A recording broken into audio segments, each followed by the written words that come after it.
Hello everybody, my name is Craig Bennett and I'm the founder and owner of TechReviewsNup, and today I am going to show you how to make a StreetPass Relay, or known as a HomePass, for your home using a Windows 8 computer and a spare Wi-Fi card in my computer. And you can use a USB Wi-Fi card or a spare Wi-Fi card of your own.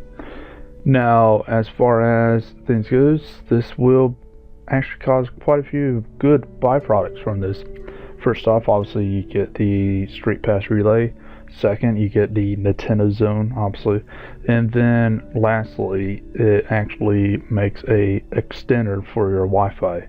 So you're actually pushing Wi-Fi out a little bit more further than what you normally could, given that you're somewhat far away from your Wi-Fi source, your router. So, before I get into that, let me get into two things. First off, I'm a little bit sick still, and the allergies and whatnot, and I'm probably going to sound like this out through the entire time. The monotone voice, maybe a little bit coughing. If I do that, I'm sorry, but there's nothing I can do about that, and I'm trying to edit out coughing as much as possible. Now, as far as the disclaimer, because we are spoofing the MAC address and doing some things that we really shouldn't, as far as a normal user shouldn't, anything that goes wrong, it's on your head, because I physically didn't touch your computer. But at the same time, feel free to ask questions. Ask questions ahead of time, ask questions while you're doing it, and ask questions afterwards. And that way I can help you as best as possible. And if you follow through this tutorial step by step, then you should be fine. Keyword should. And I really haven't heard of anyone actually having a real big problem with this. So as far as things you obviously need a computer. A laptop could be useful, but a computer of some type. You need to have a Wi-Fi card, a spare one, or you need to have a USB Wi-Fi card. And you can probably pick up a USB Wi-Fi card for $20. I'm not really sure how much is a PCI Wi-Fi card. I'm pretty sure it's about the same price. So I got two of them anyways. I didn't have a use for a slot, so I stuck a second Wi-Fi card, and I was using it to bounce back and forth in case my internet went down. So as far as the other hardware you need to have a wireless router, obviously internet. You also need a 3DS or a DS of some type that does StreetPass, or something that does StreetPass. Hopefully Android picks it up down the road. And software wise, it's all free. Software, you need to have this, and this basically does the Mac changes. It spoofs the Mac, so basically the DS thinks it's at some McDonald's or something. This basically sends out the signal, the Wi-Fi virtual router. It basically sends out the signal through your spare Wi-Fi card. So with this in mind, I'm going to have links to all these three pages up. This page shows the MAC addresses that you need to be using and what exactly. Now, I wouldn't run off and say I have everything and go with it. You actually do need to really watch this video and how to change the MAC addresses, because it's a little complicated. So first things first, you need to have internet connection currently. And if you're not watching this, or if you're watching this video and don't have internet connection, then I have to ask you how you're watching it. So as you see here, I got my Wi-Fi card plugged in, and you need to have yours plugged in right now if all possible. And you need to have your main Wi-Fi card connected to whatever router to get the internet, and we can go from there. Next, you need to go to the Open Network and Sharing Center, and this is on Windows 8. Before Windows 8, I think you can do that on Windows 7, but you can go down to Control Panel, or go to here and look for Control Panel, Network, and Sharing, and then change adapter settings, And by the way, some of this is going to be blocked out for obvious reasons. But you just need this page open and keep it open.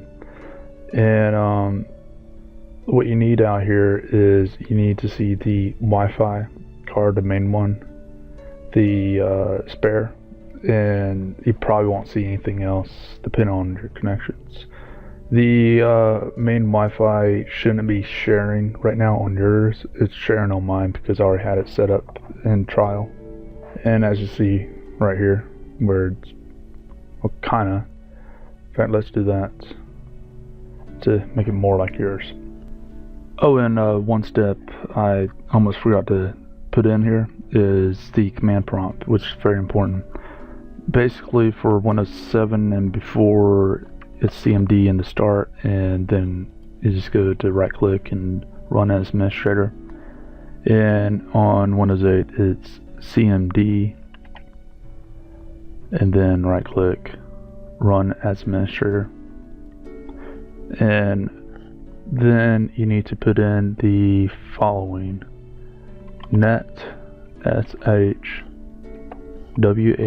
wlan set hostednetwork space mode equal sign ALOW. I'll have this down below in the description, so in case if you just want to copy and paste it, it's there. And you'll see something like this: the host network mode has been set to allow. So that's very important for you to do. Next thing, we need to open up the actual virtual router. The virtual router should look something like this, or whatever you choose. You need to put in ATT WiFi, all lowercase, so ATT Wi-Fi. It's the same thing that you'll see at McDonald's, whatnot. Now, here's the deal: if yours can deal without a password, go for it.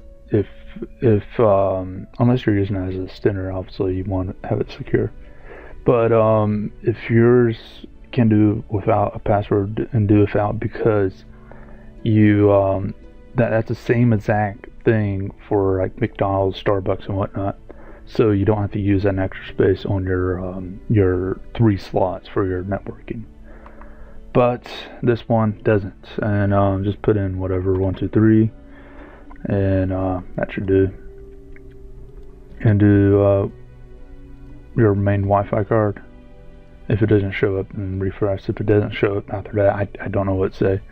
Then press start. Very important. Oh, we need their characters, so we're just going to do the whole shebang. 1, 2, 3, 4, 7, 8. And give it a second or two. And I'll be right back when it's done. Well, actually it's done now. And you can see here, sometimes it will name itself that, sometimes not. I had it name itself local area connection. I had it name itself several things. But that's pretty much all we need as far as that. Now, we need to open up the TMAC. And let's move this over here. And let's move this over here like that, so we can see our MAC addresses. Now, what you need to do is find your Wi-Fi. If it's not hooked up, then do a refresh, and there you go. But find your Wi-Fi, and this is obviously what we just created right here with the virtual router. This is our main Wi-Fi. This is our MAC address. Part that's probably going to be cut off for obvious reasons. And here's our secondary Wi-Fi, or the one that we're going to send signal out with. So what we want to do is, I want to use this all and any. Now, as far as these MAC addresses, which one should you pick? Really, any one will work. There's so much traffic that goes to all of them, the mixed traffic, that people don't really bother to change it, or they just do whatever. And so pretty much get any game, but for the most part I do all and any, because there's only so many games out for the DS right now, and simple fact is all and any should do fine, and I don't know, there's enough traffic that goes to it to make it worthwhile, but it's up to you to pick one. They're all the same pretty much. That's what I'm trying to get at. So what you need to do is type out the MAC address. So all of them are the same as far as the first few things. The last two numbers are different. So 4E53, sorry about that, 53504F4F, and since we want to go to all and any, we're going to type in 45 for the Wi-Fi. It's very important that you know that. Change that and give it a second or two. And now let's work on our and by the way, if you want to revert your stuff to the original, which I'm going to show you in a second, it's right there, so it's completely reversible. There is some people who complain about their computer did crash for one reason or another, and I don't know why. I haven't had that problem yet. So let's work on the other Wi-Fi, and it's exact same as what we typed in. 4E53504F4F45, and change now. And this is why this automatically goes up to 4.6. I don't know what this is. I don't see it on here, so I'm not worried about it. But this is automatically goes up to 4.6. So it's saying send me to that. Now, as far as things goes, you can do any number, any letter for these last two, and you're pretty much gonna get some type of hit. But I'll stick to something on this page because it's a popular page. Now, what we need to do is go back to the main Wi-Fi and make it into the original, and give it a second or two, and there you go. So we just reversed it. And what we need to do is go back here, Wi-Fi, start, give it a second or two, and you can see right here it's named something else now. It says share. Let's make sure it's shared on the right one by doing that properties, and it is. Now if you wanted to, you can change the name here if you want. It doesn't matter, but what we need to look for is this operational? No, it's not. Neither is this, for some weird reason. Now what you want to do is properties, go down to IPv4, don't worry about IPv6, properties, and make sure it's the same as that. And okay. In fact, it shows that it has some type of connection right there. And let's refresh this, and it says it's operational. So that's all it took. And as you see here, it's you can see it sending and receiving. Now, this is the actual real thing, and I'm gonna get my DS, and I'll show you. It pops up on here. In fact, I didn't have to do it. It just did it by itself. It's doing the StreetPass right now. So yeah. And sorry about that. I was trying to take off my microphone. So that kind of proves it right there. That little blip, and you'll see that once in a while when it's doing the StreetPass look. Just minimize this, and you're good to go with that. Also, you're good to go with all of that. Now, if you want to switch, you have to redo the main Wi-Fi, the secondary Wi-Fi, then redo that step, and for each time. I suggest just leaving it. Every 8 hours at most, you'll get a hit if you're nearby. Now, one thing to note is there is local zones, and if you find out your nearby IP address, just put it in here, and that way people can figure it out. but there is a chance that might not work. So keep that one in mind. So anyways, this has been Craig Bennett, the founder and owner of TechFusionUp, and if you got any questions about this or anything else, then feel free to leave them in the comment section or email me on techfusionup.com, and my email's on the contact us. Also, if this helped you, then please like, please subscribe, and please share, and I hope you have a great day, and please visit techfusionup.com.